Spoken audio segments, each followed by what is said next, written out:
नमस्कार साथियों, जैसा कि आपको पता होगा कि गणित की क्लास सब आज से चालू करने जा रहे हैं, जो कि कक्षा 9th के लिए है, जो कि अरविंद पांडे द्वारा रचित है। रचित नहीं, लिखी गई है। तो शुरू करते हैं वीडियो। सबसे पहले इकाई है संख्या पद्धति। अभी हम आपको थ्योरी समझाएंगे, उसके बाद में हम आपको इस स्लाइड पर करके भी दिखाएंगे कि कैसे किया जाता है।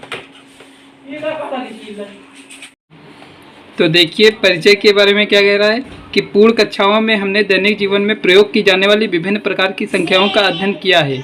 वहीं हमने विभिन्न संख्याओं को संख्या रेखा पर निरूपित करना भी सीखा है। अतः इस अध्याय से हम पूर्व कक्षाओं में प्राप्त ज्ञान का शीघ्र पुनरावलोकन कर अन्य संख्याओं का अध्ययन करेंगे। अगर आपको क्लास 6, 7, 8 नहीं आता है तो आप हमें कमेंट करके ज़रूर बताइएगा, हम उस पर वीडियो ला देंगे जिससे आपको बिल्कुल बेसिक टू एडवांस जानकारी मिले। तो टॉपिक संख्या 1 देखिए क्या करते हैं। संख्या पद्धति की मूलभूत संकल्पनाएं। अब इसमें संकल्पनाएं क्या होगी तो देखिए, प्राकृतिक संख्या नेचुरल नंबर्स। हम जानते हैं कि वस्तुओं को गिनने के लिए 1, 2, 3, 4, 5, 6, 7, 8, 9 की आवश्यकता होती है। इन संख्याओं को प्राकृत संख्या अथवा गणन संख्या कहते हैं। काउंटिंग नंबर कहा जाता है। इनकी संख्या अपरिमित होती है। सबसे छोटी प्राकृतिक संख्या 1 है। 1 से शुरू करेंगे और 9 तक जाएंगे, फिर 0 आ जाएगा, 0 नहीं आएगा इसमें। अब प्राकृतिक संख्याओं के समुच्चय को n द्वारा प्रदर्शित करते हैं, जैसे n बराबर 1, 2, 3, 4।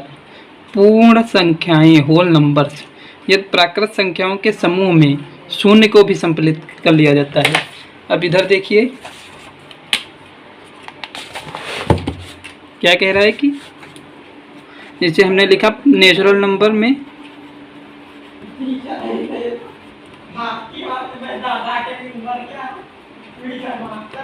नंबर्स में लिखते हैं 1, 2, 3, 4, 5, 6, 7, 8, 9। अब क्या कह रहा है कि यदि प्राकृत संख्याओं के समूह में 0 को भी सम्मिलित कर लिया जाए तो हमें संख्याओं का नया संग्रह प्राप्त होता है, जिसे पूर्ण संख्याओं का संग्रह कहते हैं। इसे W से प्रदर्शित करते हैं, जैसे W बराबर 0। अब इसी में हम 0 यहाँ पर अगर कर देते हैं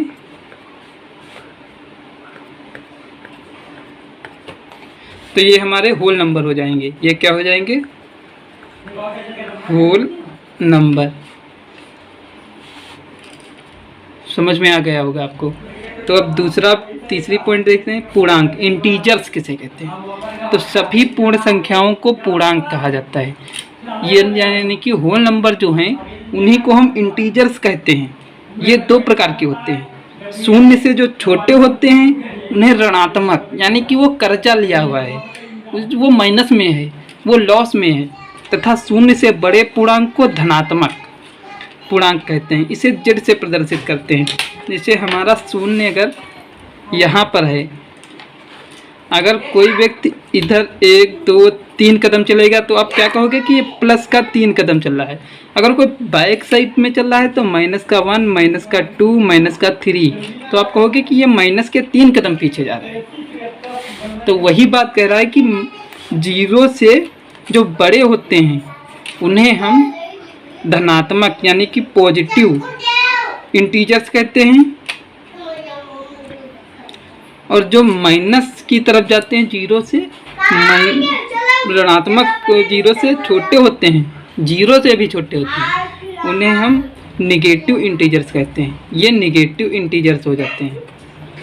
नोट, सबसे छोटी प्राकृतिक संख्या नेचुरल नंबर 1 व पूर्ण संख्या 0 होती है। ये तो आपको पता होगा। प्रत्येक प्राकृतिक संख्या एक पूर्ण संख्या होती है। यही भी बात सही है।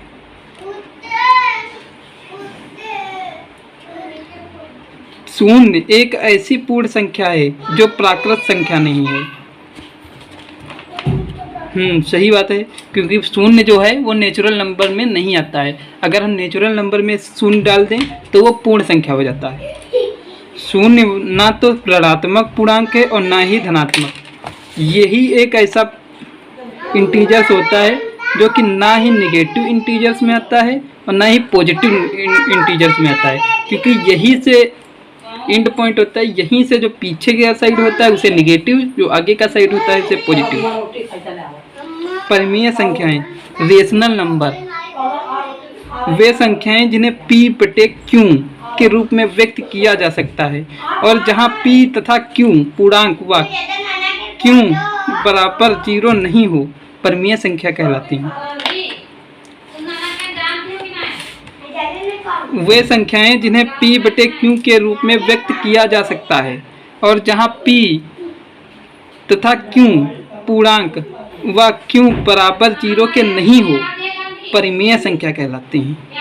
यानी कि p बटे q इस फॉर्मेट में हम व्यक्त कर दें, ठीक है।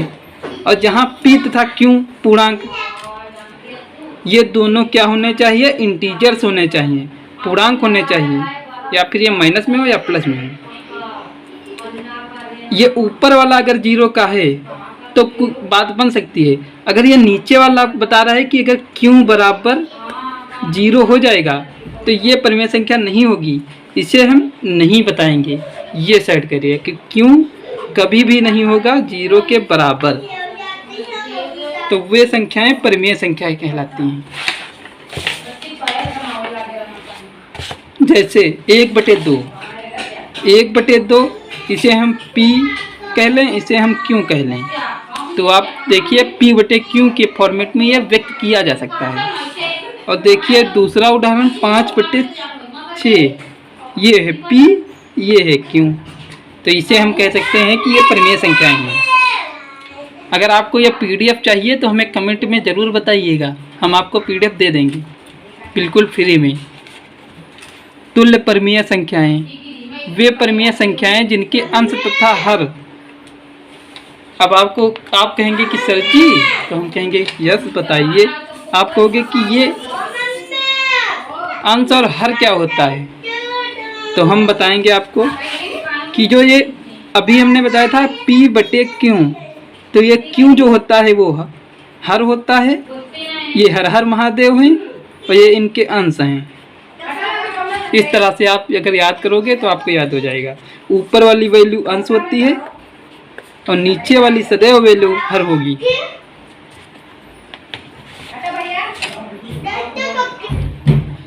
हम माफ़ी चाहेंगे क्योंकि यहाँ पर बच्चे कुछ ज़्यादा ही शोर कर रहे हैं, तो इसे आप एडजस्टमेंट जरूर कर लीजिएगा। तुल्य परिमेय संख्याएं, इक्विवेलेंट रेशनल नंबर्स, वे परिमेय संख्याएं जिनके अंश तथा हर दोनों ही समान हों या समान करने के लिए उनका वियोजन किया जा सके, तुल्य परिमेय संख्याएं कहलाती हैं। जैसे 1/2, 2/4 बराबर 10/20 बराबर 20, 25/50 बराबर 47/94। अब यहाँ पर आप देखिए 1/2, इन्हें हम कैसे कैसे लिख सकते हैं। अगर आप कहोगे कि ऊपर वाली अगर वैल्यू 10 है और नीचे वाली वैल्यू अगर 20 है, तो हम इन्हें काट देंगे 5 से, तो ये 5 दूना 10 हो जाएगा, और इसे हम काट देंगे 5 से, तो ये 5 चक्कू 20 हो जाएगा। और इसी तरह इस 2 को अगर हम 2 से काटेंगे तो 2 एकम 2 हो जाएगा, और 2 को अगर हम 4 से काटेंगे तो 2 दूना 4 हो जाएगा। यही वैल्यू आ गई 1/2। यानी कि ये जो है ना, ये तुल्य परिमेय संख्याएं, इन्हें काट पीट कर बराबर किया जा सकता है। अब दूसरा 47/94। अब देखिए 47 दूना 94, 47 दूना 94, 47 एकम 47, 47 दूना 94, 1/2 आ गया। जब एक परिमेय संख्या p बटे q है, या जब हम p बटे q को संख्या रेखा पर निरूपित करते हैं, तब हम यह मान लेते हैं कि q बराबर 0 के नहीं है और p तथा q का एक के अतिरिक्त अन्य कोई उभयनिष्ठ गुणनखंड नहीं है, अर्थात p व q को सह अभाज्य संख्याएं को प्राइम नंबर्स मानते हैं। परिमेय संख्याओं के इस रूप को मानक रूप कहते हैं, जैसे 1/2, 5/9। अब आप कहोगे कि ये को प्राइम नंबर क्या है, तो को प्राइम नंबर ये होता है जैसे 5, 4, 5।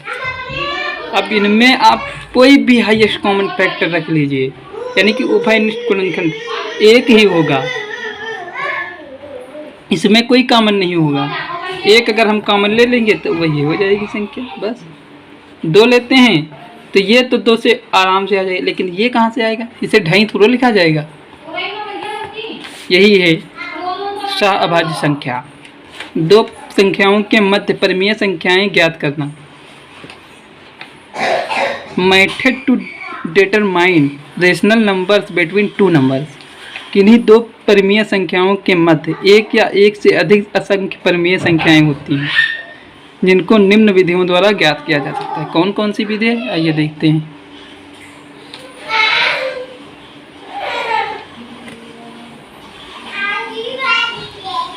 माना x तथा y 2 संख्याएं इस प्रकार हैं कि x जो है वो छोटा है y से, तब 1/2 गुणे x प्लस y एक परिमेय संख्या होगी जो x तथा y के मध्य स्थित है।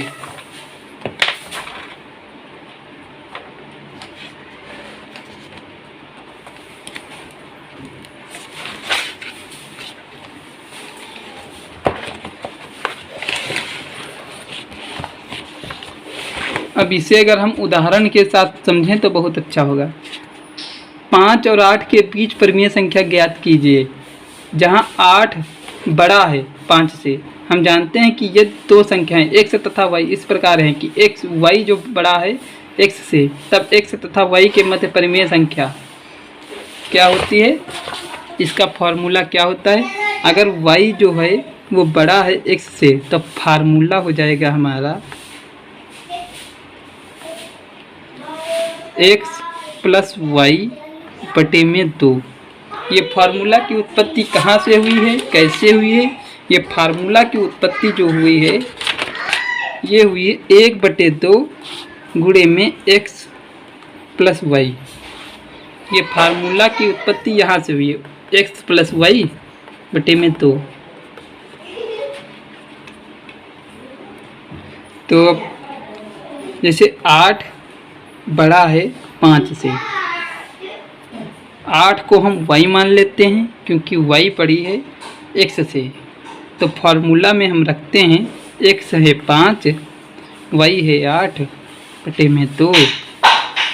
8 5 हो जाएगा हमारा 13 बटे में 2। यही हमारा आंसर हो जाएगा।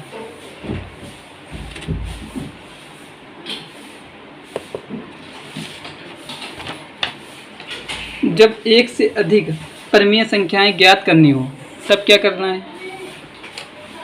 तो टाइम कुछ ज़्यादा ओवर हो रहा है, तो हम अब ये जो टॉपिक है इसे थोड़ा अच्छे से कल और समझाएंगे, साथ ही में रिवाइज भी कराएंगे। तो धन्यवाद।